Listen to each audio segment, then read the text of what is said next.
I used to think I was a super lazy and undisciplined person, and these 8 lessons learned in James Clear's Atomic Habits have completely conquered that belief of mine. The 1% rule.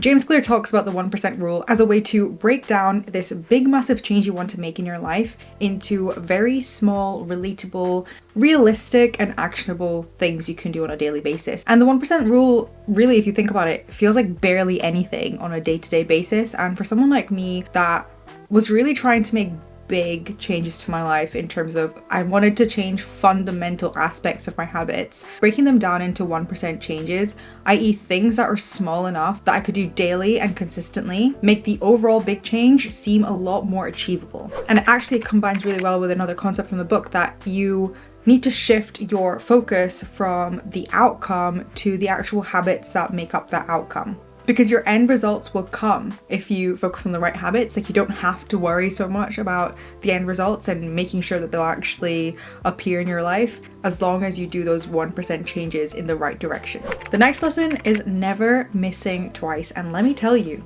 this is, I think, one of the best concepts I've ever taken away from a book and have consistently applied in all areas of my life. And when I say all areas of my life, every kind of habit I've wanted to keep up, or any kind of streak, in fact, that I've wanted to keep up. And the reason it's really game-changing is it prevents you from feeling like a royal mess up when you miss a day. Because usually when you miss a day, you think, oh my god, game over, I've ruined everything, I might as well just stop trying, or I might as well just blow everything up and give up. So the never missing twice rule allows you to give yourself grace. And essentially what it is that if you do miss a day of a habit, you just tell yourself, okay, that's fine, I won't miss twice. So you just get straight back on it the next day. You're allowed to take that day off without anything ever really happening. It makes it easier to get that consistency over time, because even if you miss a day here and there over time, you've only ever missed a day and you're always at least doing it twice. It means your progress will never get derailed and you'll get back on track immediately. Now, the concept of building systems that uphold your goals and actually support your goals is something that I just ate up, because I love a system. I love breaking things down. I do that a lot in Notion anyway, in my personal life. And the quote that really had me from the book is that winners and losers both have goals, but what separates the winners from the losers is systems. And actually seeing success with your goals is more about the systems that you're setting up to uphold those goals. And again, it's that mindset shift of focusing less on the goal itself, that end result, the outcome, and focusing more on the inputs, the system, how you're breaking that goal down to make sure it will end up actually happening anyway.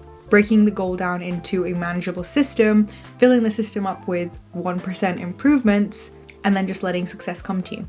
The big one that's really changed my perspective on life as a whole is understanding the shift in identity that's required if you want to actually implement new habits, or just change your life completely. And the question of identity always comes into my life, no matter what I do. It makes breaking a bad habit and implementing a new one feel a lot easier and a lot more streamlined. And James Clear talks a lot in his book about voting for the type of person that you want to become. And the voting itself is done by the actual habits that you do.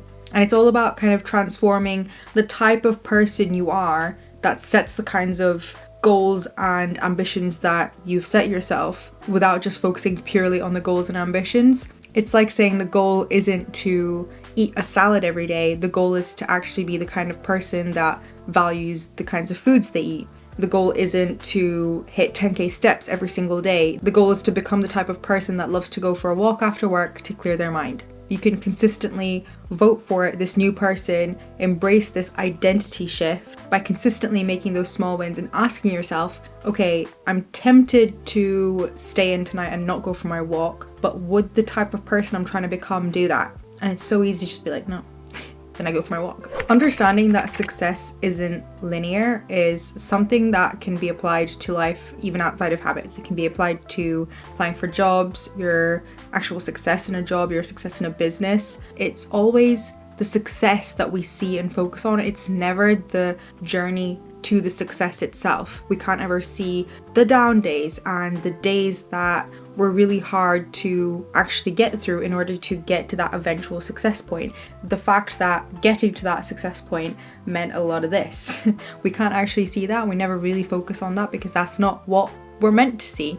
And it reminds me of a quote that Emma Grede shared in a podcast that she was on, where she said, when you're working towards your true purpose, 30% of the time you're going to be happy, 30% of the time you're going to be kind of neutral, okay, and 30% of the time it's not going to feel so good. You're not going to feel that great. But as long as you're finding that 30-30-30 balance between happiness, neutrality, and a bit of a struggle, things are fine. Like, you're still going to end up at that success point. One of my favorite concepts and lessons from the book is habit stacking, and also trying to Pavlov your way into habitual success. Now, habit stacking is basically just taking advantage of your current habits, your current conditional responses to things that you already do, stacking a thing that you want to do on top of that. So for example, one of my goals is to stay in touch with my family a bit better, and every time I'm taking a walk outside, I'll call them. And it's a bit of a mental cue to think, I'm heading out for my walk, I'll call my mum. And habit stacking itself is just a really easy way to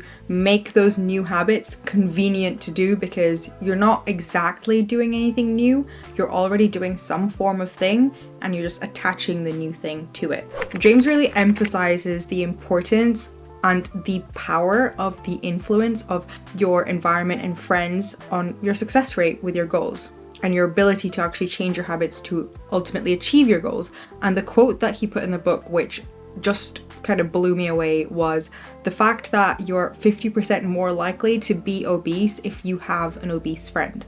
And what I actually took away from this is that discipline and self-control is a lot less about your own personal level of grit and determination. It's about how easy your environment makes you or allows you to be disciplined. Really, disciplined and self-controlled people have structured their lives in a way that allows them to be disciplined more of the time. This means actually taking advantage of accountability groups, setting up that accountability group if you don't have it, removing temptation from your environment if dieting is a goal or a habit that you're trying to stick to. Do your ultimate goals in life actually align with the influence you have over your life socially and like environmentally? And having to audit that is a big task in itself, but it's super important because the influence is undeniable. And finally, to make it easy, we need to make it convenient. To make our goals easy, we need to make it convenient. And this blew me away because no one's actually said in this world, in this life, on this internet, that changing your life and implementing new habits has to be difficult. No one has prescribed that it's meant to be a hard process. We've just assumed that changing ourselves has to be hard. The mindset shift of like just trying to make it as easy as possible really changed my life and made it a lot easier for me to make the habitual changes I wanted to make. And really and truly, my laziness is caused by convenience anyway. It's easier to sit down and watch TV than it is to get up, put some running gear on, and go for a run. So how can we leverage our laziness to actually create new habits? For me, it's doing things like picking all of my books in advance so I can build excitement to read the ones that I know I want to read, and also remove the decision making involved with having to pick a new book to read once I finish the one I'm already reading. Another example is laying out my gym clothes the night before if I want to gym in the morning, so that again, it's the decision making is completely gone and the convenience of just rolling out of bed into my gym outfit is super easy. Overall, I think Atomic Habits is a really fantastic book to read if you want to learn the science behind breaking and forming new habits, but also learning the science behind hitting your goals and ultimately changing your life, because stuff like this actually does change your life. Because like I was talking about, it's an identity shift. You're changing your literal identity. And the points I've talked about in this video are just the icing on the cake. There are so many gems throughout this book and I highly recommend reading it. I'm probably going to reread it at some point this year. But if you're in the process of setting goals and you don't know how to do so, and you need a framework or you just need a little bit of help, I've got this video up on what to do if you don't know how to set goals. So give that a watch if you're also interested in goal setting and making a big impact in your life this year. But thanks for watching and I'll catch you next week.